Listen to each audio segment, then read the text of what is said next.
guys, happy Friday. Hope everyone's feeling good today. It's a nice day out, so I hope you guys get outside and play a little bit in your yards. The book we have today is a spring book. It's The Tale of Peter Rabbit. I love this story, and I hope you do too.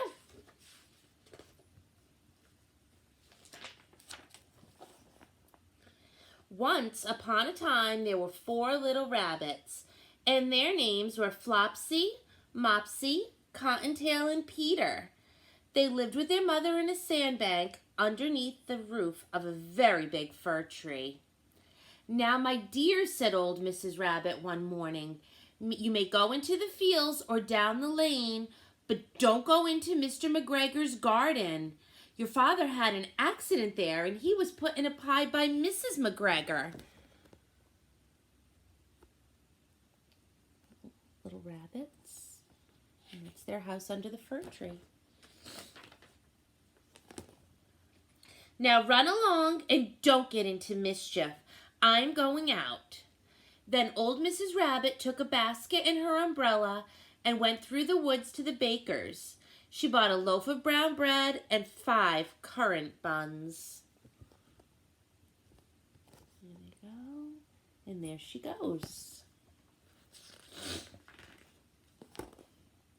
Flopsy, Mopsy, and Cottontail, who were good little bunnies, went down the lane to gather blackberries. But Peter, who was very naughty, ran straight away to Mr. McGregor's garden. Oh no, he's going to the garden where he's not supposed to go. Not a good idea. And he squeezed under the gate. See, here's the good little bunnies picking the blackberries. And there's Peter going underneath the gate. Not a good idea. Sorry, guys. My kitty cat wants to read with us today. First, he ate some lettuces and some French beans. And then he ate some radishes.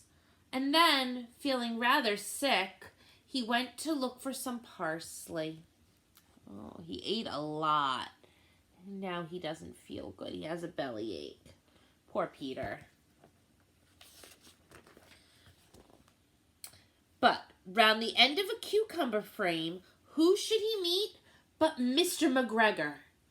Mr. McGregor was on his hands and knees planting out young cabbages.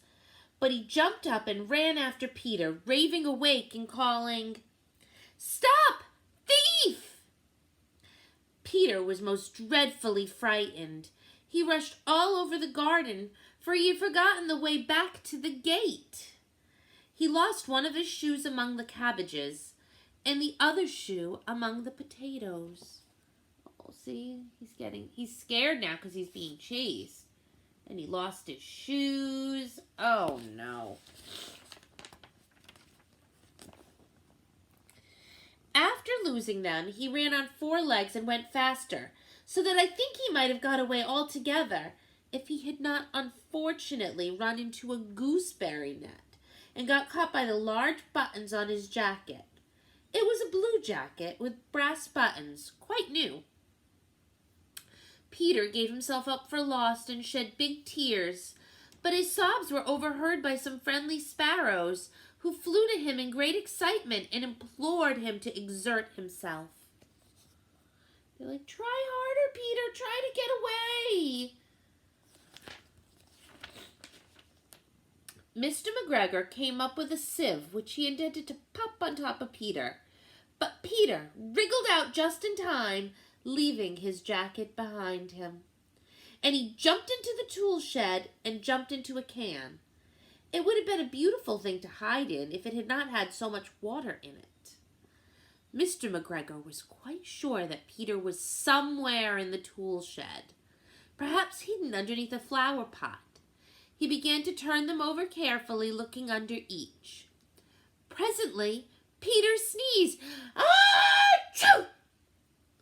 Mr. McGregor was after him in no time and tried to put his foot upon Peter, who jumped out of the window, upsetting 3 plants. The window was too small for Mr. McGregor, and he was tired of running after Peter. He went back to his work. See, he was trying to trap him, But then he hid in the can.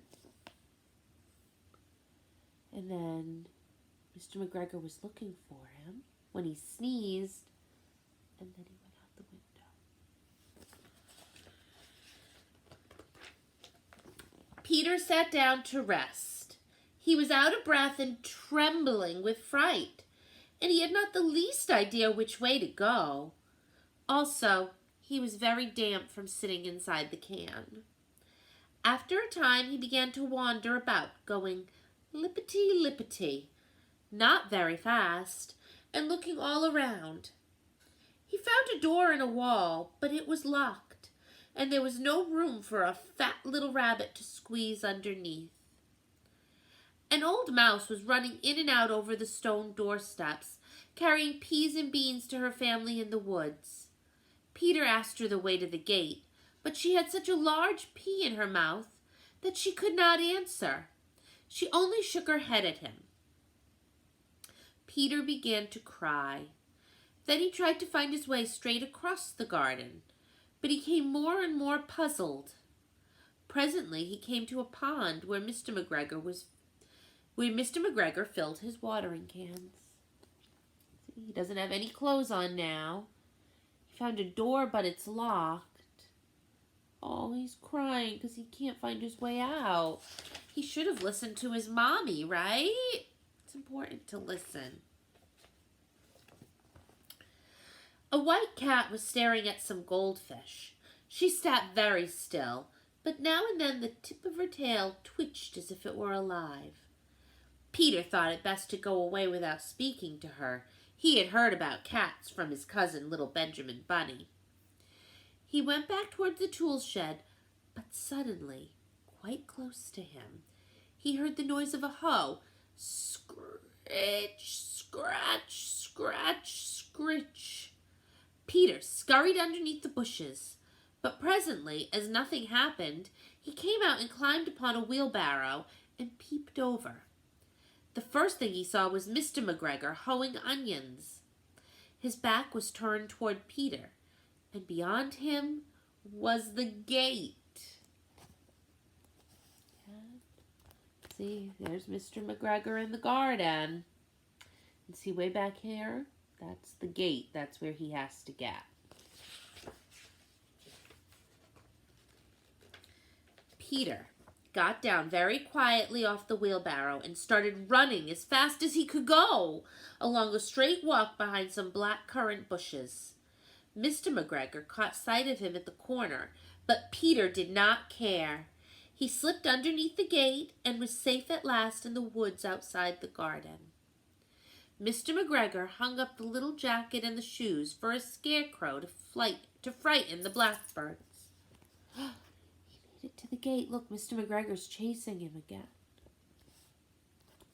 And Mr. McGregor took his shoes and coat and hung it as a scarecrow. It doesn't really look like it's frightening the birds, does it? Peter never stopped running or looked behind him till he got home to the big fir tree. He was so tired that he flopped down upon the nice soft sand on the floor of the rabbit hole and shut his eyes. His mother was busy cooking. She wondered what he had done with his clothes. It was the second little jacket and pair of shoes that Peter had lost in a fortnight. I'm sorry to say that Peter was not very well during the evening. His mother put him to bed and made some chamomile tea and gave a dose of it to Peter. 1 tablespoonful to be taken at bedtime. See, he got home and then he fell on the floor and closed his eyes. He was so tired. And his mommy had to make him tea because he wasn't feeling good. And there are his sisters, Flopsy, Mopsy, and Cottontail.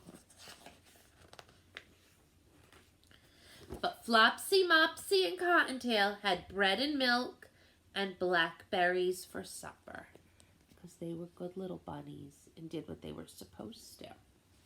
So what do you guys think? It's a nice story to read at Easter time. It's about Bunny. I thought today maybe you could draw me a picture of what you think about from this book. And I hope you guys have a great day and a great weekend. See you soon. Bye, guys.